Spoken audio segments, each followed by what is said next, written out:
We are now at the third lecture of the subject Fundamentals of Surveying. Angles and directions plays an important role in surveying. It is used in making a traverse, stadia measurements, and some applications on vertical and horizontal curves, and many more. That's why it is important for us to study here some fundamental principles about angles and directions. And later on this lecture, we will discuss also some corrections that we will encounter if there are directions that contain error, which is in particular with magnetic declination. So let's proceed. Let's define first what is an angle. An angle is defined as difference in direction between two convergent lines.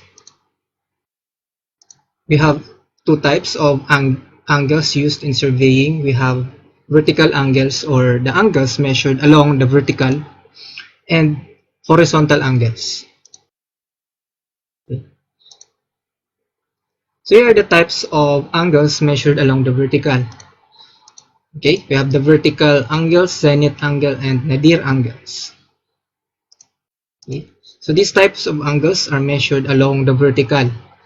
Ang vertical angle, measured siya or it is formed by intersecting lines in a vertical plane. And one of these lines are horizontal. And a zenith angle is the complementary angle to the vertical angle and is directly above the observer. The third one is the nadir angle, which is the complete opposite of the zenith angle. So let's take a look at the figure. As you can see here, we have either a plus vertical or minus vertical angle. If we have a vertical angle or an angle of elevation, which is this one, okay, so the vertical angle is measured from the horizontal to that line of sight. So that's a vertical or plus vertical angle. Kung meron naman tayong angle of depression, okay, so ito naman yung ating vertical angle. Ngayon, kapag meron tayong plus vertical angle, yung complementary angle dun sa vertical angle na yun, which is measured from the positive y direction o yung tinatawag na zenith direction, yun naman yung tinatawag na zenith angle. On the other hand, if we have a minus vertical angle, yung complementary angle naman ng angle na yun ay yung tinatawag nating nadir angle. So next, let's talk about meridians. A meridian is a line of the mean surface of the earth joining north and south poles. Okay? The geographic meridians are fixed magnetic meridians which vary with time and location. So itong application nito ng meridian ay mahalaga lalo na sa application ng paggamit ng bearing o paglolocate ng isang station gamit ang bearing, which will be discussed in magnetic declination. So yan, itsura ng mga meridian. Okay. How about horizontal angles? Horizontal angle is formed by the direction to two objects in a horizontal plane. So ito ang mga horizontal angles natin na magagamit sa surveying. We have the interior angles, exterior, and the deflection angles. So usually ang application ng mga yan ay sa mga traverse. Sa susunod na module natin, we will have an in-depth discussion about traverse. Pero dito nga sa mga example natin, dito magagamit yung mga interior angles like this one, and we have an exterior angle for a closed traverse, and for an open traverse we can use the deflections of angles. So yan ang mga angles natin.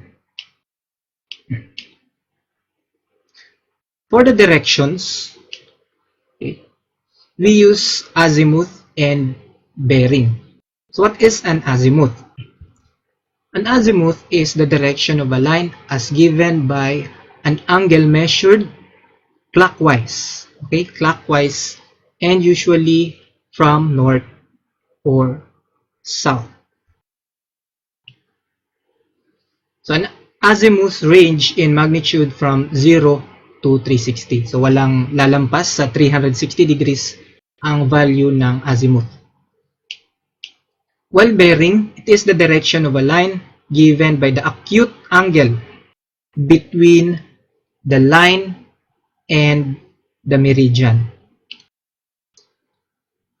The bearing angle is always accompanied by the letters that locate the quadrant in which line falls. So kung nasa north, south, west, or east direction, magagamit natin mga directions na yan in giving the bearing of a direction. Okay?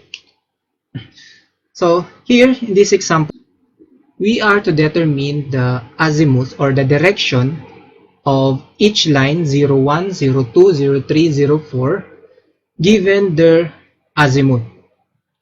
So una, meron tayong 52 degrees na azimuth.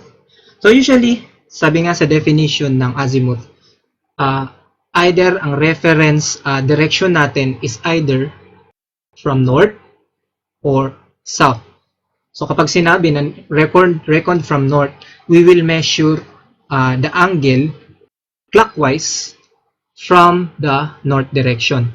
While kapag sinabi namang yung line na yun ay reckon from south, susukatin natin yung kanyang direction or yung angle clockwise from the south direction. So first, we have line 01 with the 52 degrees azimuth. So magme-measure tayo. So kapag hindi sinabi dun sa problem na find the azimuth of this line, given yung kanyang find the direction of this line, given lang yung kanyang azimuth, we always kapag di sinabi kung saan siya ni-recon, so lagi nating tandaan na ang kunin nating direction as reference ay yung south. Kaya dito sa una, kung 52 degrees, ito ang reference direction ko, south, at susukatin ko yung direction ng line 01. So, ganyan ang itsura nung line 01 natin, kung ito yung 0. Okay? 0 to 1 is 52 degrees from the south clockwise. Next, line 02, 121 degrees. Okay? More than 90 degrees yan, kaya nasa siya. Dito sa quadrant na to. Ang line 02. For line 03, which has an azimuth of 202 degrees, okay, ganito naman yung kanyang itsura, yung kanyang direction.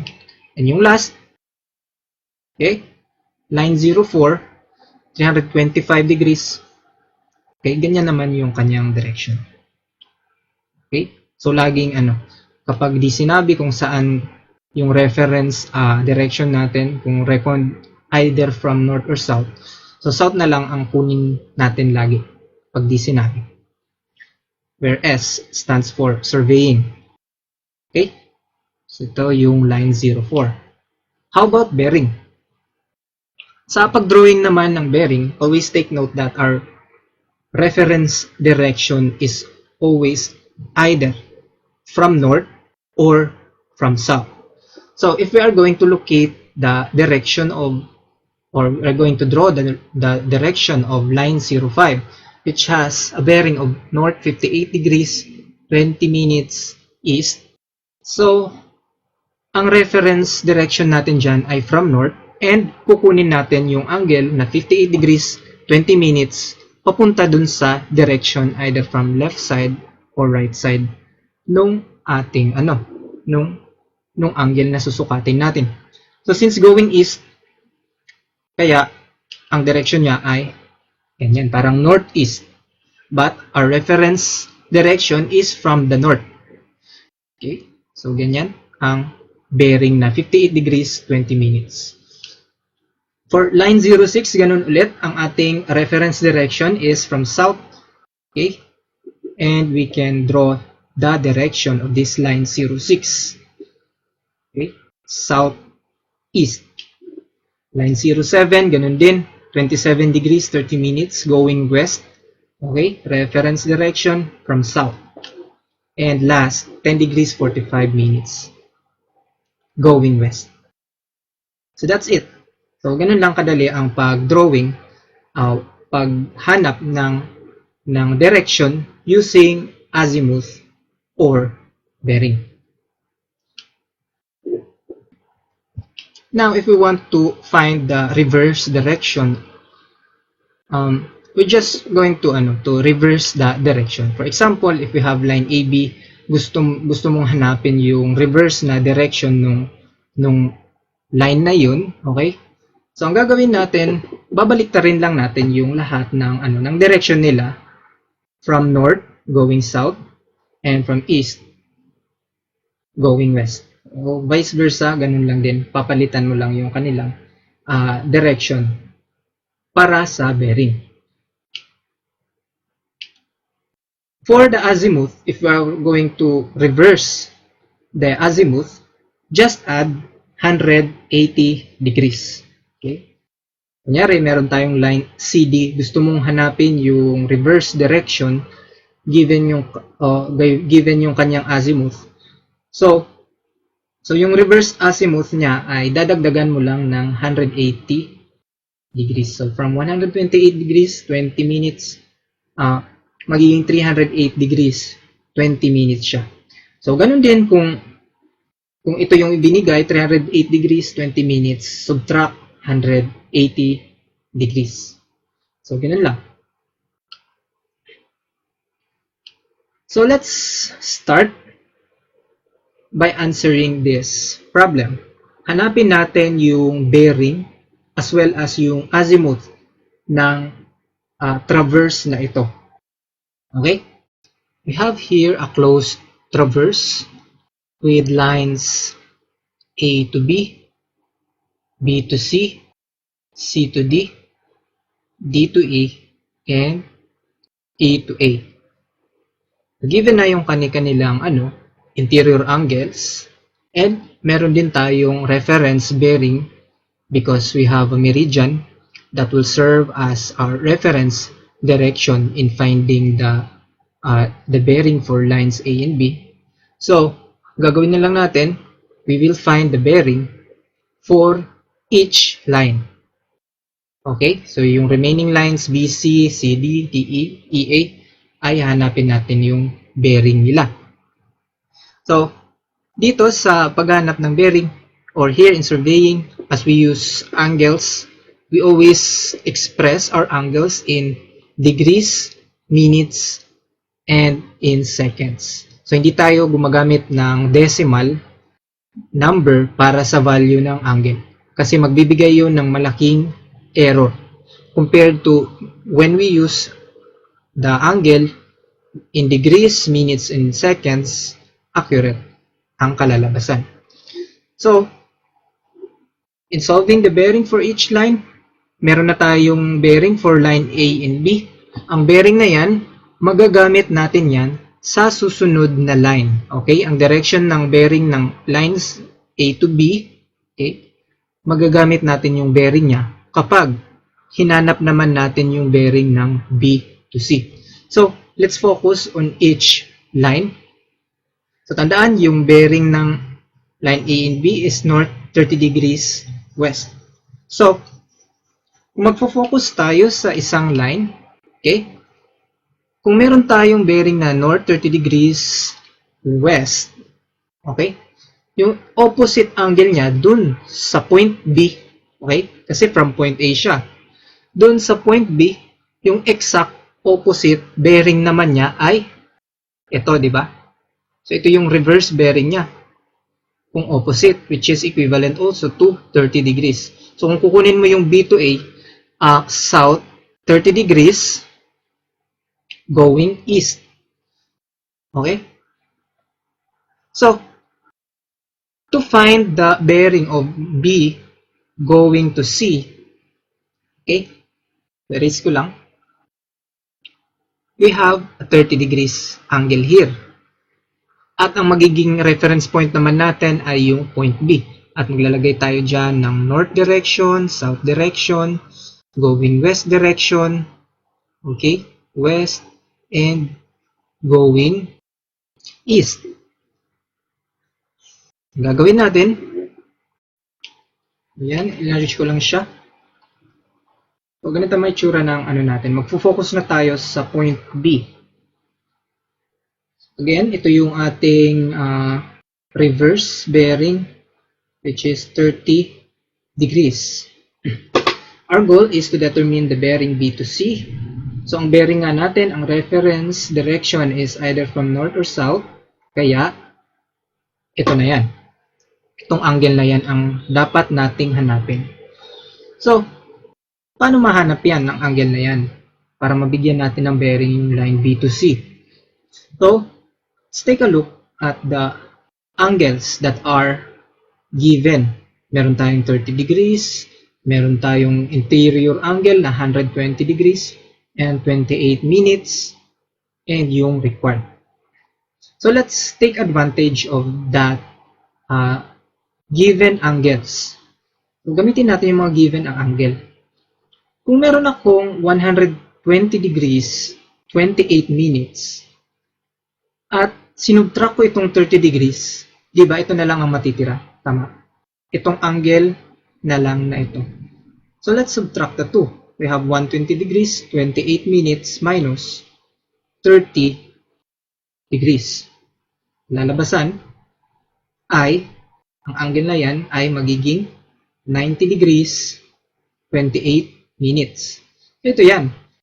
From west direction, papuntang hanggang south direction.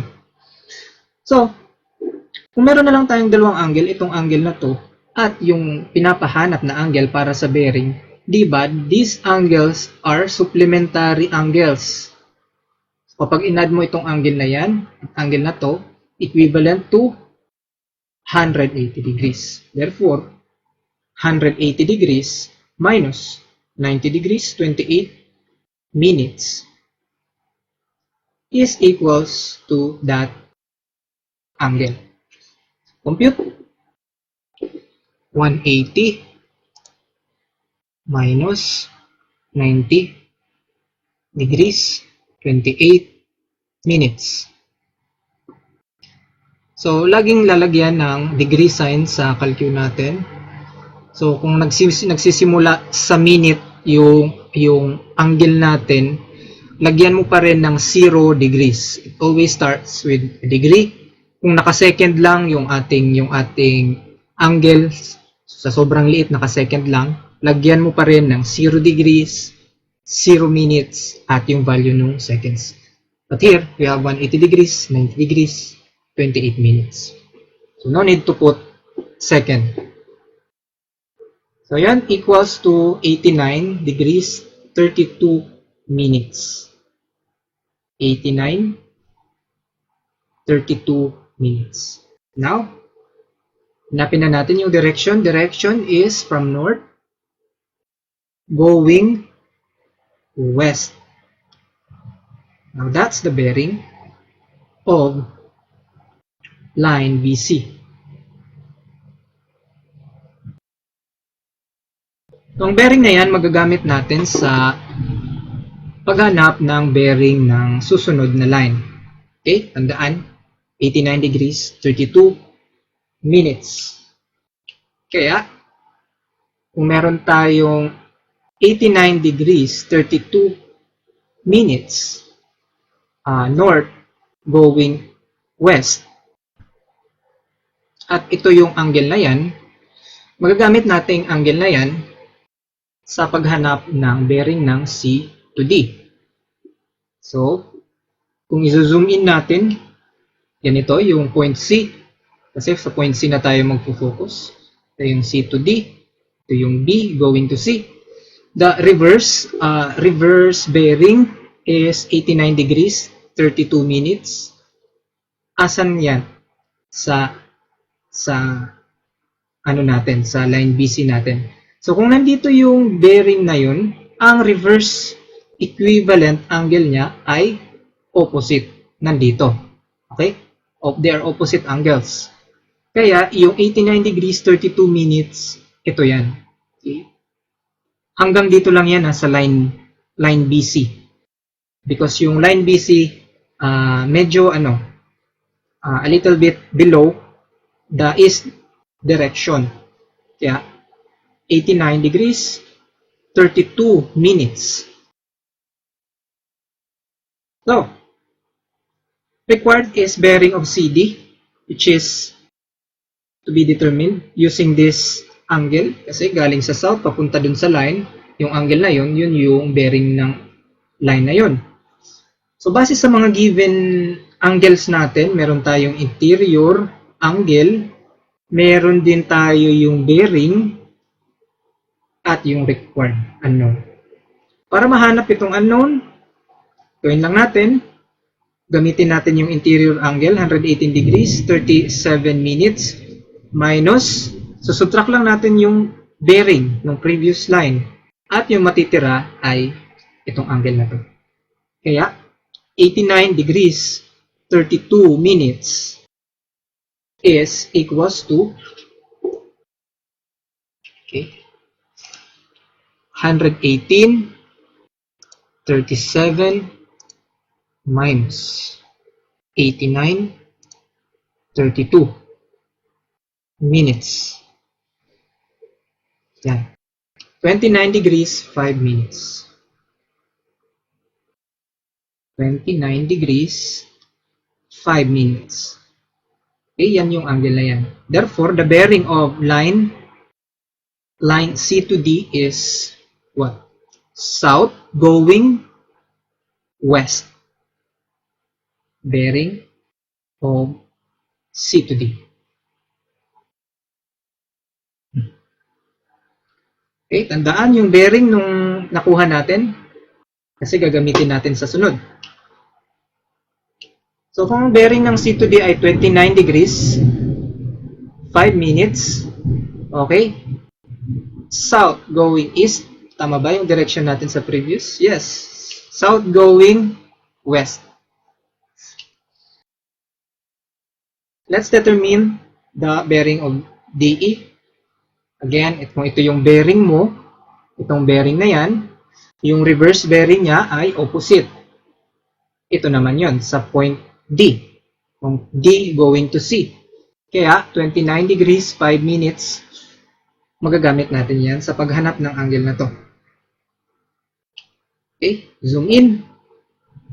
Angle na yan, 29 degrees, 5 minutes. Ito yung required. So, base pa lang sa mga angle na nakikita nyo, actually, maraming way para isolve yung angle na yan para sa bearing. Pero, kunin natin yung mas convenient na way sa pag-solve ng angle na yan. Kung makikita natin sa mga angle natin, we have yung interior angle at yung bearing ng previous. At kapag isinama natin yung angle na pinapahanap, di ba ang total na angle niya ay 180 degrees. Kaya,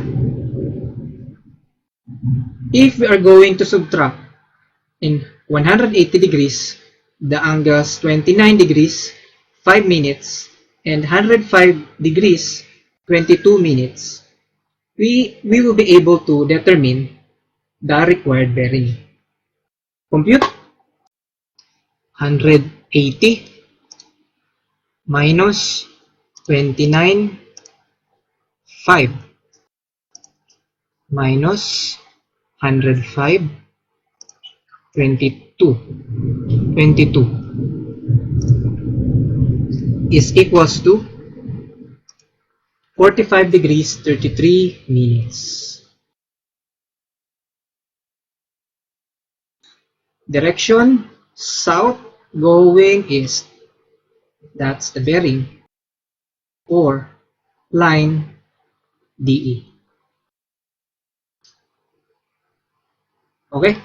Next. Ano nga yung sagot natin?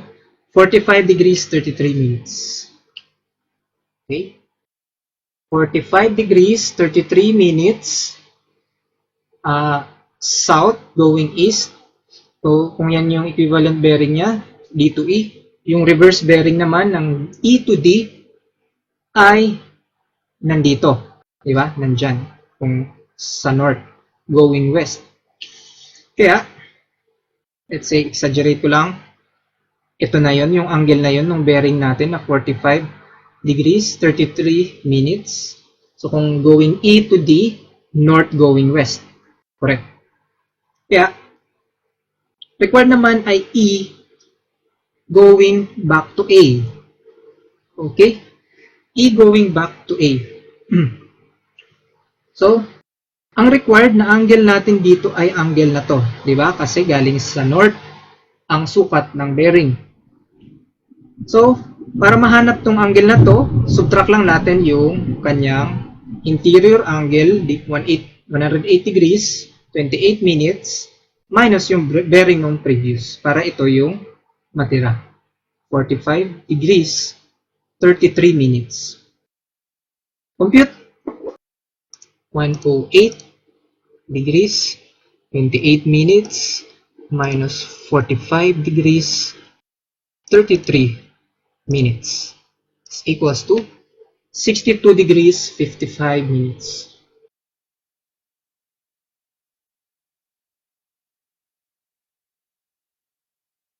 Direction, north, going east. Bearing for bearing for line EA. EA. Yeah.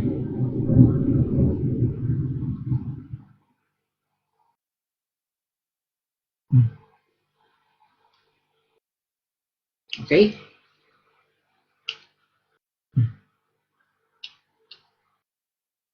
So 62, 55. 62, 55. Itong bearing na yan. To check, kung gusto nating i-check na tama yung mga nakuha nating angle, lalo na sa close traverse, hanapin ulit natin yung bearing na A to B. So, kunyari, walang bearing sa A to B.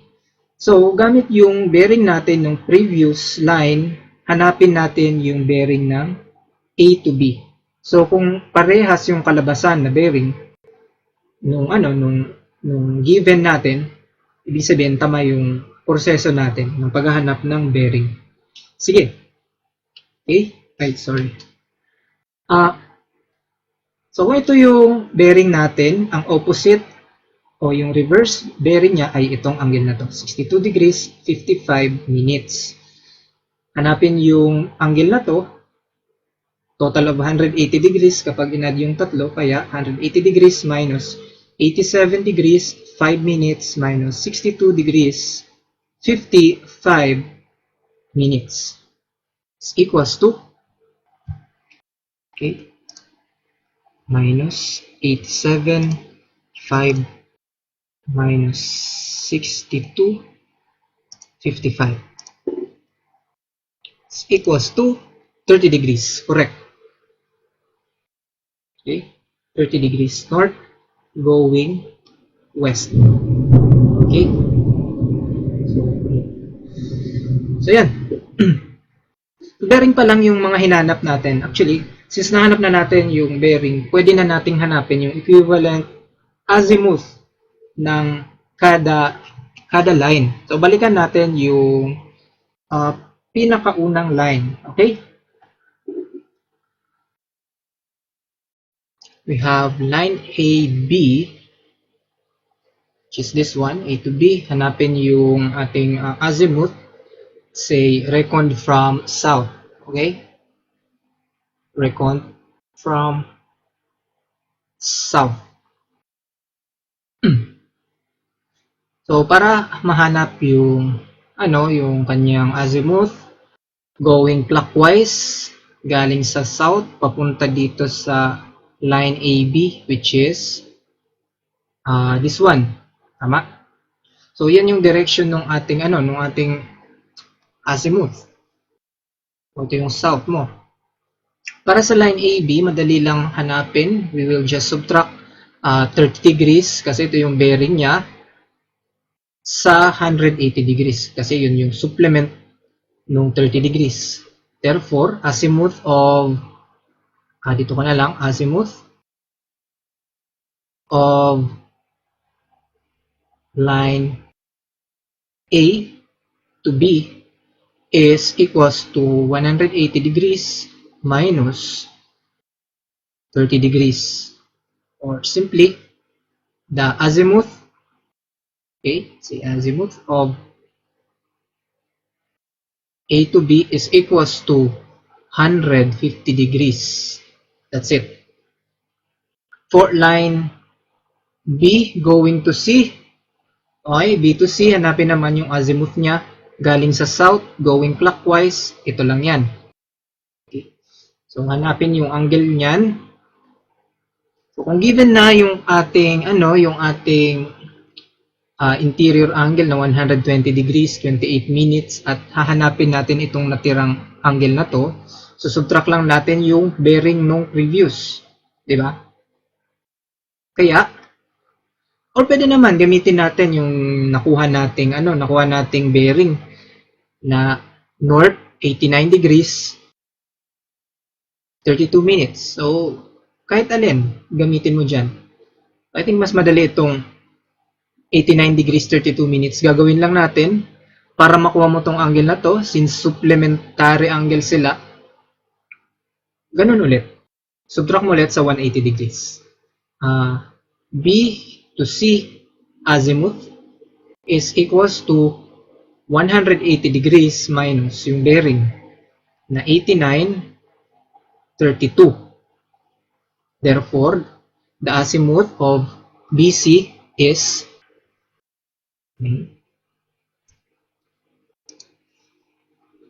minus 89, 32, 90 degrees, 28 minutes. Yun na. Okay. Next, azimuth for line CD. Yan. So may line CD tayo. Ang kanyang azimuth naman, reckon from south, going clockwise. Ito yan, itong angle na yan. From south to that line.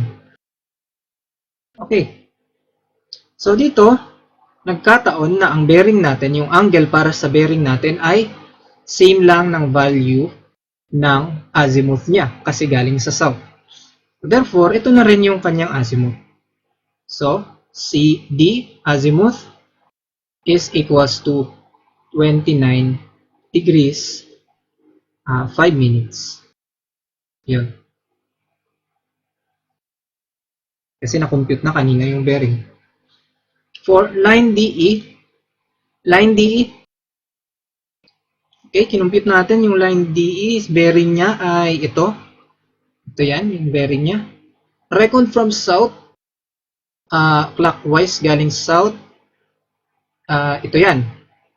Okay, galing dito sa south direction, papunta dun sa direction ng line DE. So, as you can see, we have a bearing of 45 degrees 33 minutes. So, mas madaling way para mas makuha natin yung azimuth niya ay isubtract na lang natin sa 360 degrees yung angle natin para sa bearing. At yun na yung kanyang azimuth.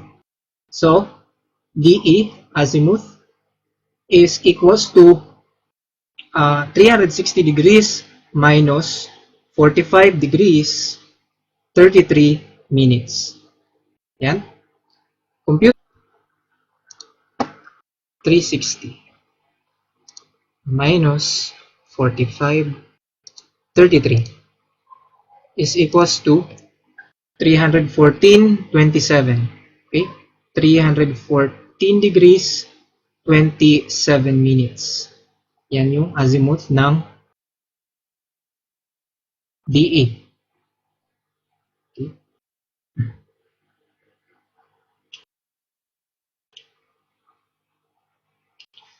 For line EA, azimuth ng ating line EA, kung galing sa south, papunta dito, okay, ang angle mo ay ito. Para masukat yan, ano ang madaling way para makuha yan? So, meron tayong bearing nung line EA, which is this one, north going east. So, pwede natin yan magamit, itong bearing na yan. But, let's think of a way para mas madaling masukat tong buo na to, na azimuth. So, alin kaya madali? Meron na akong bearing na ito. At, di ba, itong angle na to ay 180 degrees. So, gagawin ko na lang, add 180 degrees dun sa ating bearing na 62 degrees, 55 minutes. At yun na yung equivalent azimuth niya. Compute. 180 plus 62, 55. 242 degrees, 55 minutes. 55 minutes. That's the azimuth for EA. Okay? So, ganun lang kadali ang pag-solve. Depende sa surveyor kung anong gagamitin niya, either pairing or azimuth sa paggawa ng traverse. So, we as engineers dapat capable tayo in converting bearing to azimuth and as well as azimuth to bearing. So, let's proceed for the next topic, which is about magnetic declination. Magnetic declination happens when the Earth's magnetic poles are not the same as the location of the true geographic poles. The field slowly changes in general direction over time and it is slightly affected by the position of the Sun. So yun nga, due to the position of the Earth from the Sun, nagkakaroon ng changes in radiation from the Sun. It affects the magnetic field na meron sa Earth natin. Since ang ating mga instrument ay nagre-rely sa magnetic field at sa paglulocate ng north and south direction, so naapektuhan ngayon ang nare-read ng ating mga instrument at nagkakaroon tuloy ng false reading of the supposedly north and south direction. So parang nagkakaroon ng false north and false south. Ang tawag naman doon sa false na north and south ay yung magnetic north and magnetic south. So dapat kasi ang dapat ma-read ng ating instrument ay dapat yung true north and true south. So ngayon kung ang na-locate naman na north and south ng ating instrument ay yung magnetic north, so kailangan nating i-correct siya. Kasi from time to time, nag-iiba ang value ng magnetic declination. So ang tawag naman ngayon sa difference in angle nung ating true north, okay, yung geographical location nung poles ng Earth, which is yung North Pole and South Pole, at yung ating magnetic north na nare-read ng ating compass. At that time, yun ang tinatawag nating magnetic declination. It is expressed in angle. Kaya, currently, I check the magnetic declination here in Nabwa. Ang ating magnetic declination is negative 2 degrees 16 minutes west. So, kumbaga, kung i-drawing natin kung ito yung Earth, okay? Kung ito yung true north natin at true south, o yung North Pole at South Pole ng Earth, ang nare-read ngayon na north and south ng location natin, kunyari nandito yung Philippines sa gitna, at nandun yung ating nandyan yung Nabwa, at ginamit natin yung compass. So, ang mariread ng compass natin na north ay sa ganitong direction at negative 2 degrees 16 minutes west. So, ganyang direction ang makukuha niyang north. So, ganyan papunta yung north direction ng ating compass at this time. So, that's the magnetic north and magnetic south. So, napakahalaga na i-correct natin ang error na ito so that we could locate a measurement with the proper bearing and direction. The solution in correcting magnetic declination, we have to make a clear sketch of the given data. Then, make a heavy solid line parallel to the side of the paper to indicate the true north. So mag-drawing tayo ng heavy solid line as a reference direction for the true north as well as yung true south.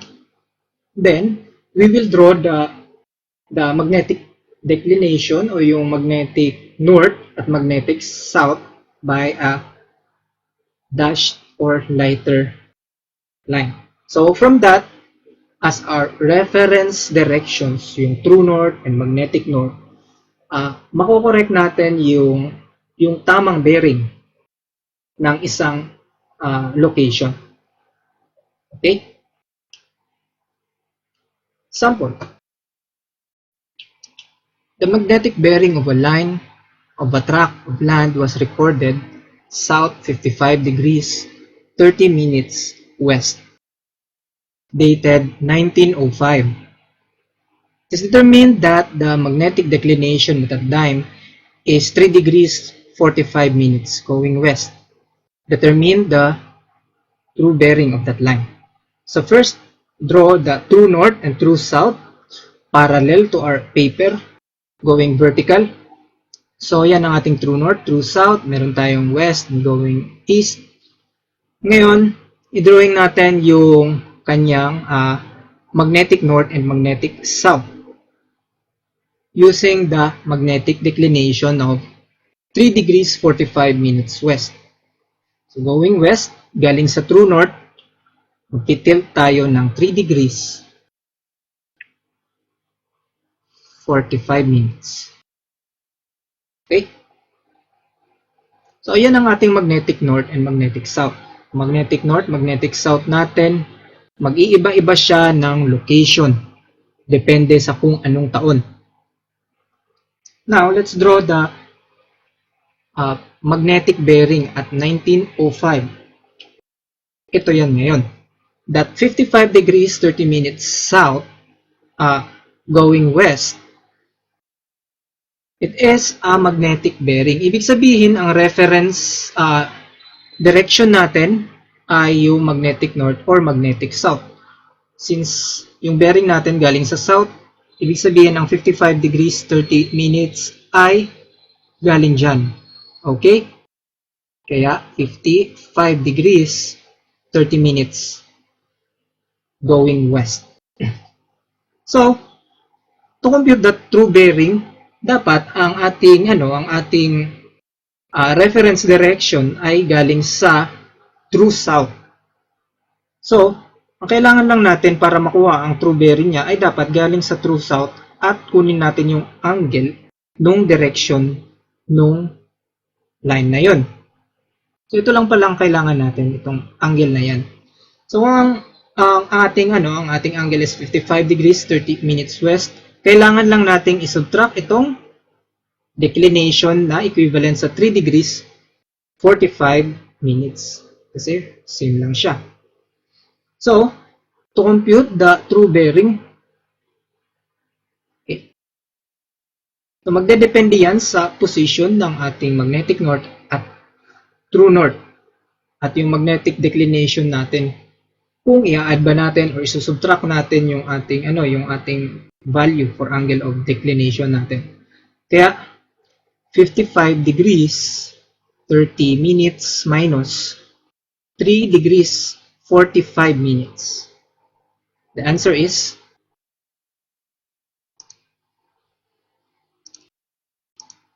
3:45. 51 degrees and 45 minutes.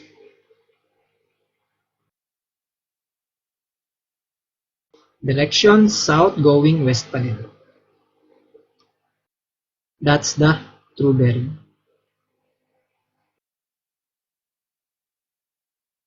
Okay.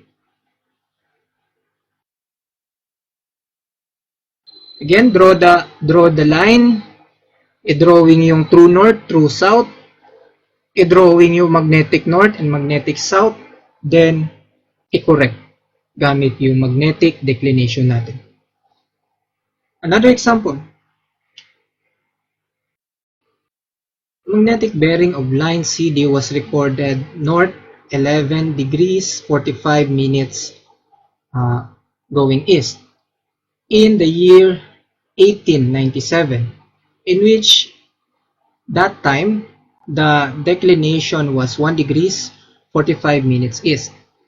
In year 1985, the declination was 5 degrees 15 minutes going west. What reading of compass in 1985 could be used to retrace the line? So here, meron daw magnetic bearing na na-read. So, dapat daw matrace natin yung line na yun in 1985. So, yung una kasing na-read na bearing ay year 1897 pa. At iba naman yung magnetic declination nung time na yun compared to year 1985. At since yung pinapahanap sa atin ay kung ano ba yung reading ng compass natin, ibig sabihin pinapahanap ay magnetic bearing nung line CD sa 1985. So, let's determine first the true bearing of line CD. Kasi nga, ang true bearing, kahit anong taon yan, parehas lagi ang value ng bearing natin. Unlike sa magnetic bearing, paiba-iba ang value niya kapag kinuha natin ang bearing ng isang line. So, draw the magnetic north and magnetic south. We have magnetic declination of 1 degrees 45 minutes. Yan. 1 degrees 45 minutes yan. At drawing na din natin itong bearing ng CD na north 11 degrees 45 minutes going east. Reference direction, since magnetic bearing siya, yung line CD, year 1897, ay galing sa magnetic north, yung kanyang bearing. 11 degrees 45 minutes. Again, pag true bearing, galing sa true north ang direction mo. Kaya ito dapat ang makuha mong angle. Okay, yan ang angle na yan. Kaya, to determine the true bearing of line CD, true bearing, okay, or the true bearing, we're just going to add the magnetic bearing and yung ating declination base sa orientation ng mga angles natin. So, add yung magnetic bearing mo na 11 degrees 45 minutes sa 1 degree 45 minutes. Therefore, the true bearing of line CD is